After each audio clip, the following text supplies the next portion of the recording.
Hello student, आज class 11th के अंदर हम ले रहे हैं नील्स बोहर परमाणु मॉडल का अगला स्टेप। लास्ट वीडियो के अंदर हमने पढ़ा था नील्स बोहर परमाणु मॉडल के मुख्य बिंदु। जो आपको बिंदु बताए वो बिल्कुल सिंपल वे में बताएं ताकि आप उसको आसानी से समझ सकते हो। ठीक है, अब बात करते हैं आज के पॉइंट की। आज का पॉइंट है हाइड्रोजन परमाणु स्पेक्ट्रम व्याख्या। नील्स बोहर का जो परमाणु मॉडल था उसकी सबसे बड़ी जो कमी थी ना, वो यही थी कि नील्स बोहर के द्वारा दिए गए परमाणु मॉडल केवल उन्हीं परमाणुओं के लिए मतलब अच्छा साबित हुआ या सही साबित हुआ जिसमें एक इलेक्ट्रॉन पाया जाता है। ठीक है, अब देखिए आप, नील्स बोहर ने क्या कहा था, एक इलेक्ट्रॉन जब एक कक्षा से दूसरी कक्षा में छलांग लगाता है तब उसके अंदर ऊर्जा मुक्त होती है उसके द्वारा। ठीक है, तो यहां जो हम ये स्पेक्ट्रम व्याख्या जो शब्द ले रहे हैं वो यही बता रहे हैं हम इसके अंदर कि जब हाइड्रोजन के अंदर एक इलेक्ट्रॉन एक कक्षा से दूसरी, अब चाहे वो निम्न से उच्च में जाए चाहे उच्च से निम्न में आता है, तो उस समय उसकी ऊर्जा में होने वाला जो परिवर्तन है वह किसके रूप में दिखाई देगा? स्पेक्ट्रम के रूप में दिखाई देता है। अब इस चीज को समझने के लिए उन्होंने बताया कि जैसे मान लेते हैं अपन, अब ध्यान दीजिएगा इधर के पॉइंट को, कि यदि हाइड्रोजन परमाणु का एक इलेक्ट्रॉन, हाइड्रोजन परमाणु का एक इलेक्ट्रॉन n बराबर 4 कक्षा से n बराबर 1 कक्षा में छलांग लगाता है तो इसमें n फोर्स से यानी यहां से n1 यानी यहां तक आने के लिए 4 अलग अलग संभावनाएं बनती हैं। 4 संभावनाएं बनती है। कितनी? 4 संभावनाएं बनती है कि भाई एक इलेक्ट्रॉन फोर्स से इसमें आता है तो किस तरीके से। मैं इसको आपको एक जनरली उदाहरण के द्वारा बताता हूं। देखो इधर बोर्ड के ऊपर ध्यान दीजिएगा, जैसे ये फर्स्ट स्टेप, ये सेकंड स्टेप, ये थर्ड स्टेप और ये फोर्थ स्टेप है ना, ये सीढ़ियां हैं। अब ये है n बराबर 4, ये है n बराबर 3, ये n बराबर 2 और ये n बराबर 1 है। मान लेते हैं ये स्थिति है। आप जैसे स्टूडेंट की बात करते हैं, अपन जब सीढ़ियों से उतरते हैं तो अपने पास जैसे उतरने के लिए 4 सीढ़ियां हैं, तो क्या होता है कि एक बंदा सीधा 4 सीधा क्या होगा, 4 से किस में आएगा? 1 में छलांग लगाता है। हम यहाँ बात क्या कर रहे हैं कि इलेक्ट्रॉन क्या कर रहा है, यहां पर छलांग लगा रहा है, मतलब स्थानांतरण हो रहा है उसका, तो उसमें ये संभावनाएं बनती है। देखो सबसे पहली संभावना, तो पहली संभावना है कि इलेक्ट्रॉन, ध्यान दीजिएगा, इलेक्ट्रॉन n4 से सीधा n1 में छलांग लगाता है, छलांग लगाए। अब इसको कैसे दर्शाओगे आप? देखो ये 1 2 3 4, ये आता है n बराबर 1 2 n बराबर 3 और n बराबर 4।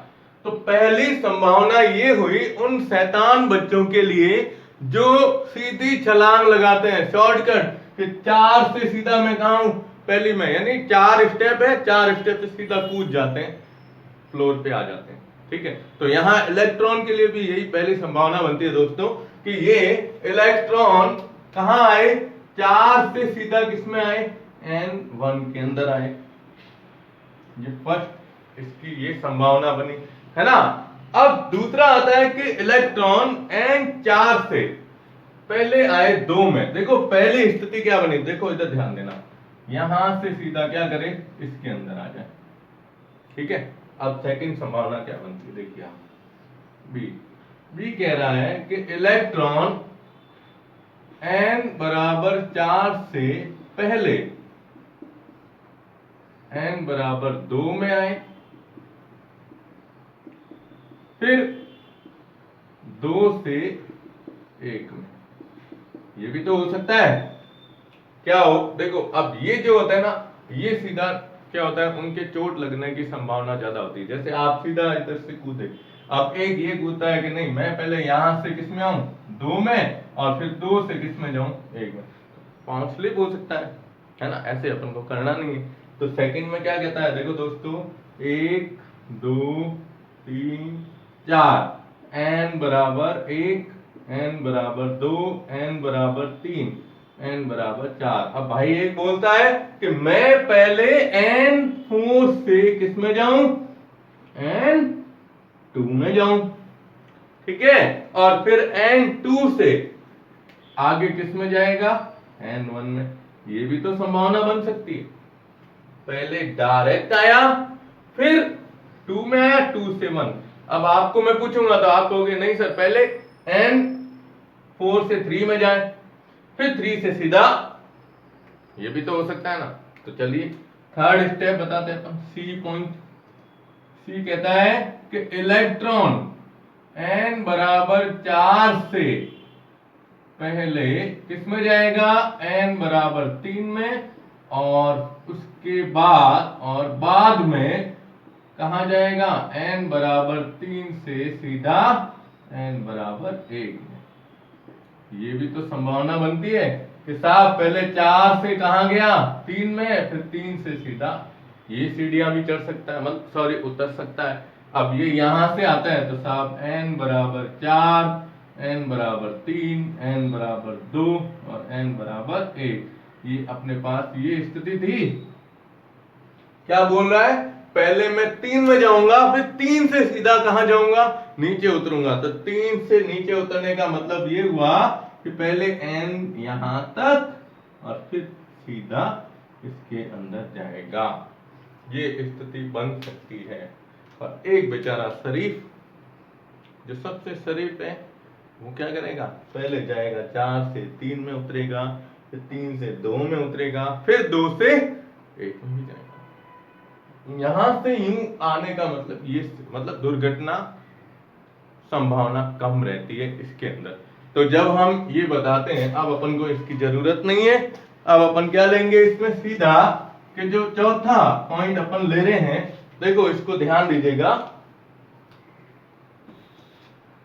चौथी संभावना है कि इलेक्ट्रॉन n बराबर 4 से n बराबर 3 में, फिर n बराबर 3 से n बराबर 2 में, और अंत में n बराबर 2 से n बराबर 1 में प्रवेश कर सकता है। तो यहां आप n1, n2, n3 और n4 लेते हो, है ना। अब इसमें 4 ये स्टेप बता दिया आपको, या ये ले सकते हो n बराबर 1, n बराबर 2 भी बता सकते हो, या n1, n2, n3 भी बता सकते हो। तो पहले क्या करेगा, n1 से किस में जाएगा, n2 में, ठीक है। दूसरी बार कहता है कि नहीं, n2 से फिर कहां जाएगा, n3 में, है ना। और सॉरी उल्टा लिख दिया इसमें, सॉरी हमें नीचे से बताना है ना, ऊपर से आ रहा है टॉप से। तो n4 से है, तो n बराबर 4, n बराबर 3, n बराबर 2 और n बराबर 1। यानी पहली संभावना 4 से 3 में आने की, दूसरी संभावना फिर 3 से 2 में, और फिर ये किस में आएगा, 2 से 1 में। ये इस बार मतलब इस स्टेप से इसके अंदर बनती है। तो नील्स बोहर जो थे, नील्स बोहर ने बताया कि भाई एक इलेक्ट्रॉन जब एक कक्षा से दूसरी कक्षा में छलांग लगाता है तो इसमें अलग अलग प्रकार से संभावनाएं बनती है। और जब ये कक्षाओं में इलेक्ट्रॉन जब छलांग लगाता है तो संभावना के साथ साथ ये बताएं कि ऊर्जा का उत्सर्जन या अवशोषण किसके रूप में रहता है, स्पेक्ट्रम के रूप में दिखाई देता है, स्पेक्ट्रम के रूप में दिखता है। और एक चीज और कहता हूं मैं आपको कि जो ये स्पेक्ट्रम के रूप में दिखाई दे रहा है, इसी आधार पर नील्स बोहर ने ये बताया कि इसमें हाइड्रोजन परमाणु के स्पेक्ट्रम के अंदर 6 प्रकार की श्रेणियां बनती है, उन 6 प्रकार की श्रेणियों को अभी अपन लेते हैं। तो उससे पहले आप इसका स्क्रीनशॉट लेके इसको नोट कर दीजिएगा। ओके,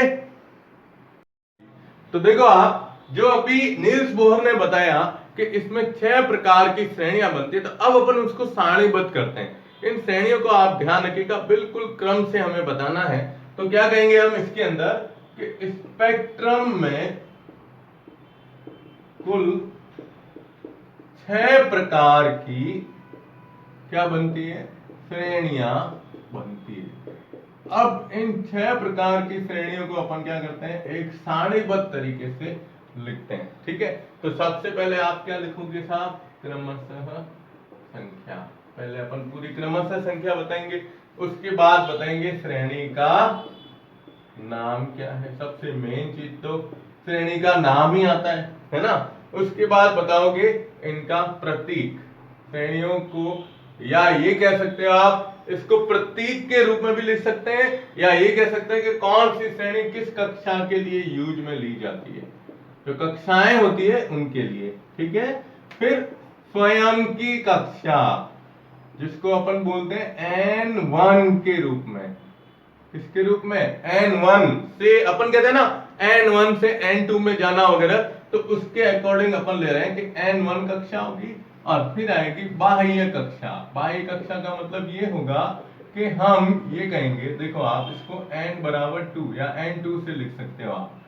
ये क्या कहते हैं कि N1 से ये N2 में जा रहा है, या किस प्रकार से इसको दर्शाते हैं, वो चीज आपको इसमें ध्यान में रखनी है। ठीक है, अब देखिए आप, अब अपन इसको पूरा क्रम से लेते हैं। ध्यान दीजिएगा, सबसे पहली श्रेणी ये है लाइमैन श्रेणी।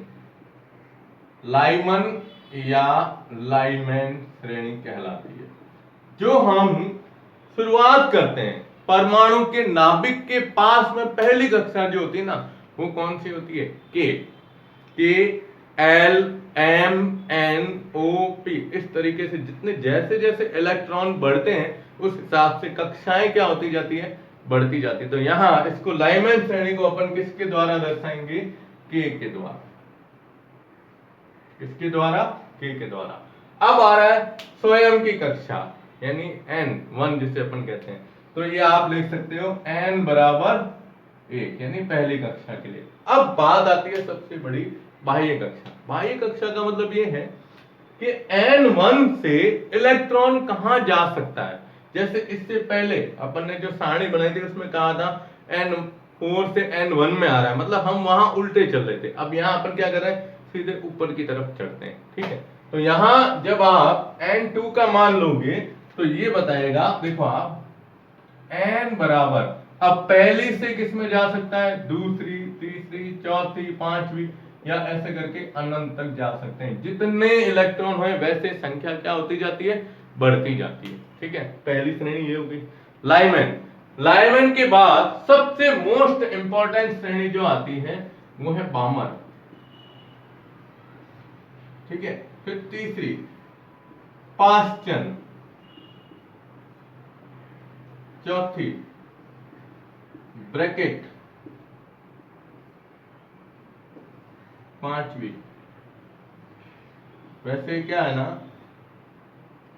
5 श्रेणियां ही बताई जाती है, लेकिन अपन यहाँ पर अब 11th में आए तो उसके हिसाब से छठी श्रेणी है कि हम फ्री। अब बोलते तो क्या है, हम फ्री, इसको हम बोलते हैं हम फ्री हो गए 6 श्रेणियों के हिसाब से।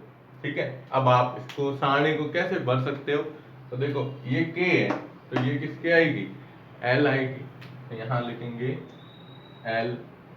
पाश्चन क्या हो जाएगी, एम, ब्रैकेट के लिए एन, कुंड के लिए ओ, और ये क्या आ जाएगा, P. K L M N O P. यानी देखो आप, ये नाभिक है तो नाभिक में ये पहली के, फिर एल, फिर एम, फिर एन, फिर ओ, और फिर पी। ये कैसे बढ़ रहा है यूं, ये बढ़ने का रीजन होता है इलेक्ट्रॉन की संख्या। परमाणु क्रमांक जैसे जैसे बढ़ते हैं वैसे वैसे ये श्रेणी आगे से आगे बढ़ती जाती है। ठीक है, अब हम यहाँ ले रहे हैं, देखो N1 से, अब ये दूसरी है ना, तो ये क्या आ जाएगी, N2 से शुरू होगी। ये शुरू होगी किससे, n बराबर 3 से, ये शुरू होगी n बराबर 4 से, ये शुरू होगी n बराबर 5 से, और ये शुरू होगी n बराबर 6। यानी हम ट्री के लिए 6 से शुरू करेंगे, n बराबर 6 से पीछे नहीं आना है, आगे बढ़ना है, 7 8 और यूं आगे की तरफ। तो यहां जैसे अपन ने बताया ना 5 तक है, फिर अपन ने आगे अनंत बता दिया है, वैसे इसमें भी आप आगे बढ़ाओगे इसको तो ये क्या आएगा, देखो n बराबर अब 2 तक तो हो गया, तो 3 4 5 6 से यूं अनंत तक चल सकते हैं अपन, है ना। अब यहाँ n बराबर कितना आया, 3, तो यहाँ आप शुरुआत किससे करेंगे, 4 से करोगे, 3 से 4 में जाएगा तो 4 5 6 7 से फिर यूं अनंत तक ले रहे, इस तरीके से आप बता सकते हो। फिर आ रहा है n बराबर 4, तो n बराबर 4 आ रहा है, मतलब यहां पर शुरुआत किससे करेंगे अपन, 5 से करेंगे, तो 5 6 7 8 से फिर अनंत तक चलेंगे। फिर 5 आ रही है तो क्या लोगे, n बराबर 6 से, 6 7 8 9 से अनंत तक, और लास्ट में क्या आ रहा है 6, तो n बराबर 7 8 9 10 से फिर क्या होती है अनंत तक। मतलब ये जो बाह्य कक्षा है ये इसकी खुद की कक्षा है, तो एक कक्षा से दूसरी कक्षा में जब ये इलेक्ट्रॉन आगे बढ़ते हैं, तो इलेक्ट्रॉन आगे बढ़ते हैं तो ये इस प्रकार से 6 कुल क्या बनती है, इसके अंदर श्रेणियां बनती है, ठीक है ना। तो इन श्रेणियों को आप इसी क्रम में याद रखोगे। इसमें सबसे मोस्ट मैंने आपको कौन सी बताई, वामन श्रेणी, बहुत ज्यादा इंपॉर्टेंट श्रेणी बताई गई है।